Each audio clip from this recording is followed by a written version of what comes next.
Welcome back to Love, Sex, Food. I'm Jigs, And I'm Prema. and we are doing this podcast from a beautiful, sunny, lemony Sorrento. We've spent the day going to this stunning little cave and swam in the ocean, and now it's 4 o'clock in the afternoon, and we thought, what a beautiful time to create another episode. So last time, Prema got to ask me her question.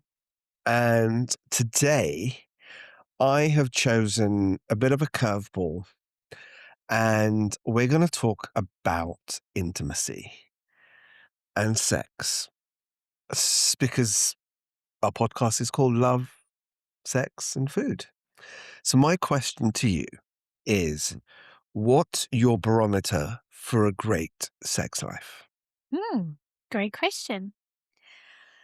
Okay, so first of all, I think it would be reading the energy of the other person, because then you can feel into what that person wants, because sex life isn't just sex as in No, intercourse, as in pumping and humping. It's everything that comes along with it. Like, so for me, sex is anything that's kind of sexual in that it creates chemistry, it creates connection, and there's an essence of sensuality. So, we've been doing a lot of PDA on this holiday. And we actually, I've been sharing quite a lot of it on Instagram stuff. I'm sorry, guys. But we have spent probably the whole time holding hands. but we do that anyway, though. Yeah, yeah, That's yeah, kind of been our yeah. relationship But a lot of from the beginning. kissing and a lot of, you know, I think we're always one. Like, I think the other day you said that one part of my body is always connected to one part of your body. So that's the start of it. It's that physical connection. It's that being at ease in your body, being at ease with somebody else's body, and then reading the energy. Like, what is what is really like brewing here? Is it something that's going to be a beautiful way to connect around sensuality? Maybe it's a tantric massage, maybe it's kissing, maybe it's something else. Or actually, is it that more primal urge of actually, this is about um kind of giving and receiving, and that dom sub thing that can really be very, very, very exciting. And I think that we have like everything in our relationship, from very passionate lovemaking and sex to just like, I don't know, just like being with each other. And Sensual. I mean, like even things like me feed. Like I feed you a lot yeah, when we're out to dinner. Like I mean, I feed you a few times a day. And it just even the act of feeding you um is pleasure.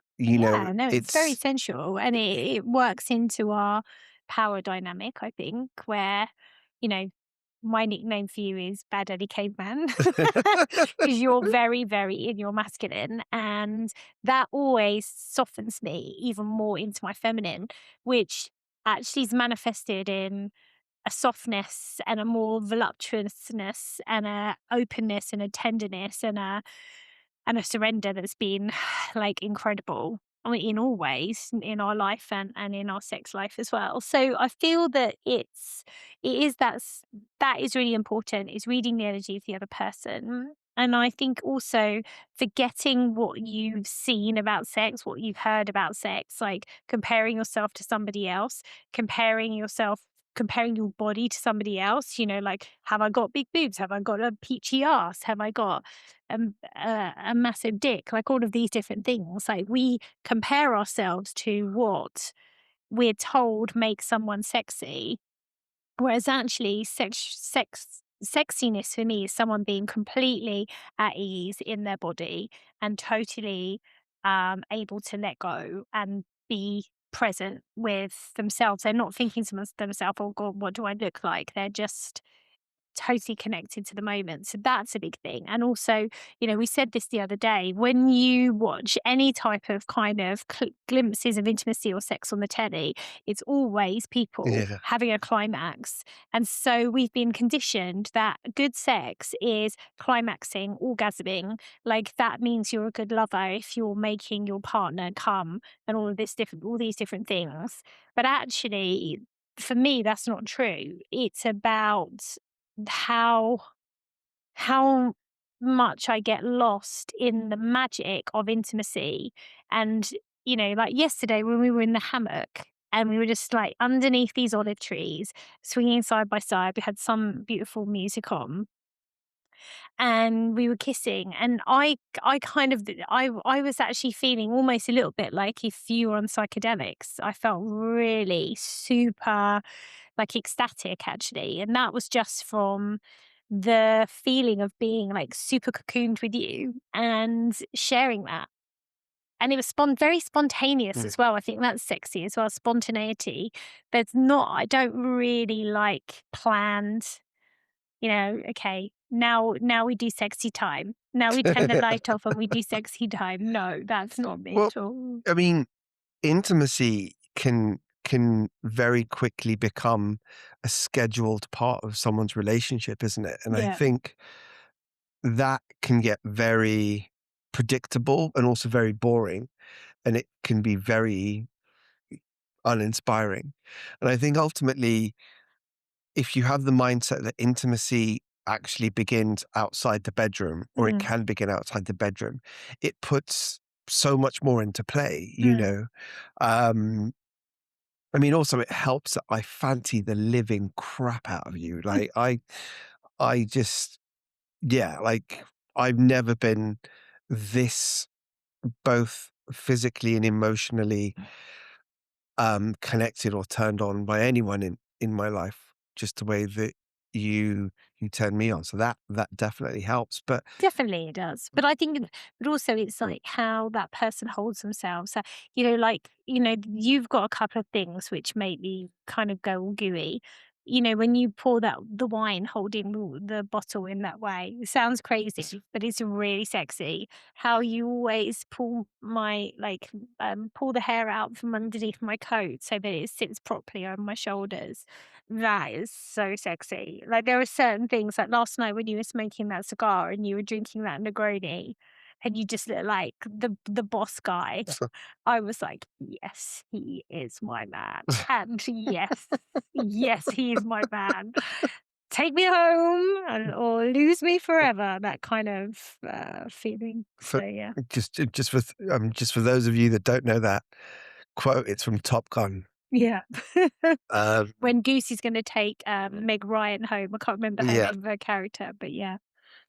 I mean but it's also like just going back to what you said about when you watch any form of sex on TV, we actually counter this, isn't it? It's Mm. like I think the maximum we've ever seen is like 30 seconds, but Yeah. normally it's like 10 seconds. And in in in in that 10 seconds or that 10-15 seconds, someone out of the two is bloody climaxing. And Yeah. that's what you think great sex is about. Yeah. But to be honest, one of the things that I've learned massively with us and with me, if I'm truly honest and vulnerable, is that you don't need, as a man, you know, you don't need to orgasm or come every time. Mm. Like, to be honest, I actually now don't, and I prefer it because there is also this thing of like your energy leaves you, and it kind Mm. of, that testosterone that you have in your body Mm. is actually really healthy. Mm. And if you have a simple linear equation of great sex is equal to you coming, then if you don't come, you then think you've had bad sex. Yeah. And I used to have that I used to have that mindset. But without a doubt, I'm having the best sex of my life. And Mhm. and I don't care about ultimately climaxing or not, because I care so much about our connection. Mm. and everything else that kind of ultimately happens there. So I think It's very different though, isn't it, between, a man and a woman? Because with a man, you're like you say, it's a linear line. You're working towards that kind of release. Once it's you're happened, done. that's it. Whereas with a woman, like the first time is the first time, and then you want all the other times with all the other ways that you can. So it's like once you boil the water, on a woman, the water keeps boiling until there is no water left. And so that's the difference, I think, between men and women, and that's something I've discovered later on, much later on in life, for sure. Through my relationship with you, is that it's not one and done with women. It's one, It's and definitely not one and done with you. so it's it's that I think a lot of it is to do with maturity as well. Because if I think about my sex life when I was younger to now, it was just I don't know. I don't feel that I was very consciously involved in having sex when I was younger. I was having it from a physical point of view, but it wasn't like, now I know what I want, I can ask for what I want, I love my body, I've been through the menopause, so my body is quiet. I don't have to worry about, like, what time of the month I'm having sex, like, all of that's gone. I don't have a period anymore, which means I can just, be available every day of the month, and it's definitely a maturity, and I love it. I feel more, sexy and sensual, connected to pleasure now than I have ever done. And I know that's not the case for a lot of people going through menopause, because you can have physical symptoms like dryness and sensitivity. I don't have those problems, but a lot of women do. So I feel blessed, actually. I feel very blessed because I love it as well. I love the sex. But you also, and I think you touched on this earlier, that you feel like you love your body. I All my life I've kind of been very um I've not been particularly comfortable in my own skin. And you're the first person that I've been with where I will walk around naked, because I now have fallen in love with my own body. Which is very sexy. Because you've actually made me feel so different, and you've given me that confidence because of the way that you look at me, the way that you lust after me, the way that you want me, that makes me feel like holy shit, and it and that's if you could make your partner feel that way, and then your partner does feel that way, you just build on each other's confidence, which then means that your intimate life just becomes even more stronger and better.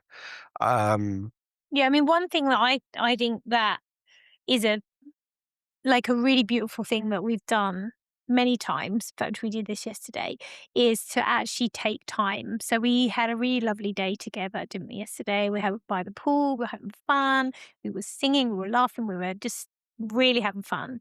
And then we came up here and then I gave you a massage, and then that massage totally relaxed you. And then it brought us into this place of, like, I don't know, like everything of the outside world had gone, all the stress had, not that there is any stress, but like all of the kind of the doing had gone. And then we were just here. And then that means that you're sort of starting from an even place. And I know that, massage for you is a way to really get you into your body. Because that's the other thing that we've talked about before, is how men are often in their heads. yeah, Like even during sex, a man can be like in his head. Um, yeah, Whereas a woman, I get there. whereas as soon as you start touching me, I completely forget. I do. Like I can. One of the best remedies for anything if I'm feeling a bit stressed out is to basically come see you, come get some, because it takes me immediately out of my head and into my body. And that is such a gift to be able to do that. And like I say, that's not always like having full blown sex, but it can be anything from holding me to just, oh yeah, I don't know. You know how you can get into my body and make me feel good. And also that's the thing is, like I said at the beginning, you can read me. You can read my body, you can read what I want, when I don't want. Um and that means I don't have to think because you can handle it. You can handle me and you can handle whatever it is that I need. So I'm not thinking, oh, I want this, I want that, because you've already anticipated by reading my energy what that is. And that's a bleeding superpower, that is. That's well, I mean, that's emotional intelligence at that point and an EQ, when you but I mean, that's also because, we've had such an amazing journey in the 18 months that we've been together. I mean, 8 let's just put that into perspective, 18 months. We've been married for 6, and what we have experienced, what we've done, what we've traveled, um, you know, this podcast where, we're launching a new business together in India. We're moving to India for 6 months a year. Like, we've done more in 18 months than some couples have done their whole bloody lifetime. Yeah, we'd be really blessed and we'd be really lucky because we have created a lifestyle that gives us time. And one of our love languages is definitely time. I think we're both time, touch, words of affirmation. I think fun should be a love language. We said food is a love language, Yeah. but like having fun is definitely one. So, I know that I have enormous privilege from the fact that I have this spaciousness, and also I've worked for it. It didn't come to me from something that was handed to me. I built this, and it's, as you'll know if you're listening and you're an entrepreneur, is never a straight line. It's always up and down and it's a roller coaster and it's with you all of the time. But then you also have sovereignty, which is really important to me. But that also, I think that also does add to your sex drive. Like, because we do have a spacious lifestyle and we're not trying to squeeze our relationship in Mm, between a 9 to 5 job, or if you're listening, you've got kids all the rest of the weekend, because we're not doing that. We are really, really blessed and lucky, lucky that yeah. we have that. And it is more difficult, having speaking from a place of, being married previously for 23 years and having 3 kids in 3.5 years, like, my sex drive was not high during that time because I was knackered. And also, I had 3 very beautiful young children, like, on me all day long. So I was got a little bit touched out to some degree. And I feel that I really needed to be held at the time in a certain way. And that wasn't the way that I was being offered being held. And so I kind of didn't really like go there. It wasn't, so I think your sex drive and sex changes your whole life. Yeah, but yeah, I mean, absolutely. And I think though to to to really add some some gravitas to the fact that we make a conscious effort to put ourselves in positions where we can take ourselves away from our everyday life to be in a position where we'll go away for a weekend or we'll do this or um, where we can kind of get away from the daily routine in order for us to be in a place where we're so connected, but yet we have the time and the space to give ourselves the opportunity to just to be intimate, To go to deeper. yeah, I mean, I wouldn't say we really have a routine though. I mean, it's not you like know, we're trying to escape from a routine, but I think I would agree that. but the environment, Yeah. let's just say. I mean, but the other thing is that I would say that every time we go out and do anything, it does feel like we're on dates with each other. So our relationship is not a functional relationship. I mean, obviously, we're not a we don't have a dysfunctional relationship, but what I mean is we put experience, fun, spontaneity, adventure, romance, sensuality as a priority in our relationship. Just in like even in the restaurants we choose, like we always look for like the sunset or a beautiful view or something fun. Like we when we went out and we did a spontaneous food safari and we got that tortellini and then it turned into potluck tortellini and you were eating half of it and then giving me the other half to make sure it was veggie and not a meat one. Like things like that. Like it feels like when we go out, we're always on a date. Yeah. And I really, really hope that that is how we keep our Yeah. relationship. And I would say, like you said, because we have almost spent 24/7 with each other, I would say for a year, because the first 6 months I hadn't really moved before we got engaged, we saw each other a Yeah. lot, but for the last year, we literally live, breathe, work, go everywhere together 24/7. And so that's given us a certain level of it's weird actually. It doesn't make it in any way boring or routine for me. It always makes it fun and kind of silly, you Yeah. know? But Joyful, joyful. also the other thing I would say is that one of greatest um the greatest kind of things about the fact of us having a really strong and powerful intimate life is that we could truly be honest with each other. Mm, And because we don't judge each other, there's no judgment in our relationship. We both feel that we could ask or say anything without being judged. Now, it's not that the other person will say or do it, but there's a real level of openness and freeness that we have.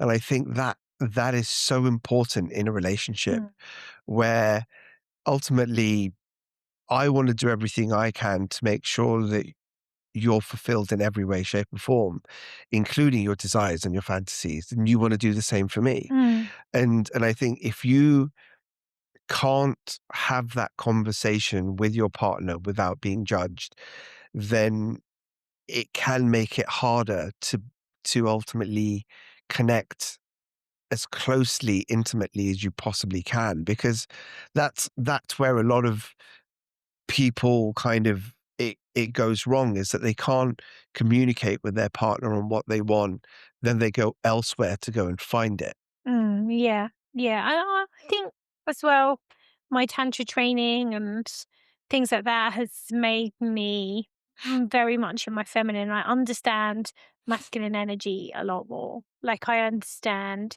that men, well, you really like to be appreciated. You like to be needed. You like to provide for me. You like all of these things, which sets up a really good polarity in our relationship. So, there can be a tendency for women to kind of mother men, like become a bit of a nag or emasculate men, or like say, can you do this? You should do that. Do this, do that. This is good for you. And I think that that kills a lot of polarity. And I think also that men can, if you just see a woman as someone who is like mothering your kids or is there to just make the house look nice or whatever, and you don't make her feel like a goddess, which I really believe truly that all women are goddesses. If you don't feel like a woman feel like a goddess, she's not going to respect you as a god, as a king. And there's a beautiful quote which is like, don't ever go to the goddess without bringing a gift. And I think that that's how you make me feel, is that you always it's not like a physical gift, but whenever you're with me, you make me feel like that because you're always noticing what I'm doing, anticipating what I might need. You're like, do you want a drink? Are you hungry? Do you want, you're always taking care of me. And that feeling of being cared for lets me relax and receive from you. And then when you need something from me, you know that I'm always going to be available for you. Yeah. Like I'm going to be there emotionally, I'm going to be there physically. So if you want like touch, if you want a massage, if you want to just come and snuggle up to me, or if you want to have make love or whatever, that I'm always open to that because I really respect you.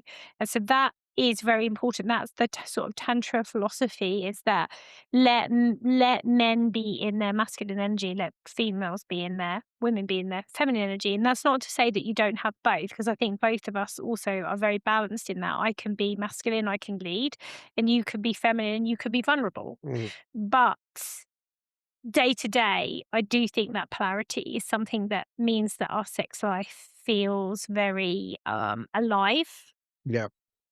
Um, I mean, a another part of it is, and I kind of to finish my end with this, is that a huge part of what makes our connection so strong is also our mornings. yeah, We do not, I mean, we're both very blessed that we don't need to be in the office by 9 o'clock. yeah, So we make a conscious effort every morning to spend time yeah. with each other when we wake up and not be in a rush to go and brush our teeth, Mm, take a shower, and get out the house. We wake up, we cuddle, we kiss, we could make love, but we're not in a position where we're rushed to get out the house, and mm. we're what Except for this morning when you were like, "Come on, breakfast finishes in 15 minutes." I was like, "No, I don't want to get up." yeah. But here we are back in bed at 4 o'clock in the That's afternoon. true. So, but I think that also has been a real big winner for us. Yeah. Now, obviously, not everyone's in that position, but all I'm trying to do is share things that work for us. Yeah. Because you Um, start the day feeling connected, feeling intimacy, feeling touch, feeling in your body actually, and it grounds you. yeah, It's really grounding. So I think that's one of the things that's underrated about sex, is that it's actually very grounding because it brings you into the moment. It brings you into like a beautiful dance of connection with someone. And it brings out the god and the goddess in both of you, because ultimately, through sex, that's how you create life. And, obviously, we're not at that stage right now. We're not trying to have a baby or anything like that. But it's still like the power of it, the power of sex is something that's very sacred to me. And, you know, not for today's episode, but the reason why I chose to be celibate for 3 years, because I didn't want to let anyone into the temple, if you like, until they had proved themselves to be worthy of that. But that's maybe for another day. well, look, thank you for listening in. Um, if you like what you hear, please give us a like and a follow. We're on all the platforms. We're on Spotify, Apple, YouTube. There's other ones. I mean, also thank you to everyone in like Bangladesh that's been listening. Bloody hell. It Yeah. is really interesting. And we're also on Instagram on Love Sex Food. And stay tuned for some details of our Love Sex Food adventure, Food Safari. That'll be coming up in August. We're doing really well because we're doing a podcast a week now. So um, the next one will be back in England, and perhaps we will have started to plan that. But for now, from Sorrento, it's time to say goodbye. We're off to a pasta. Making class. Yeah, of course, because it's love, sex, food. There we go. We're lying in bed now, talking about sex, being in love, and going off to make some food. There you So go. there you are. Bring it on. Until next time. Bye. See you later. Bye.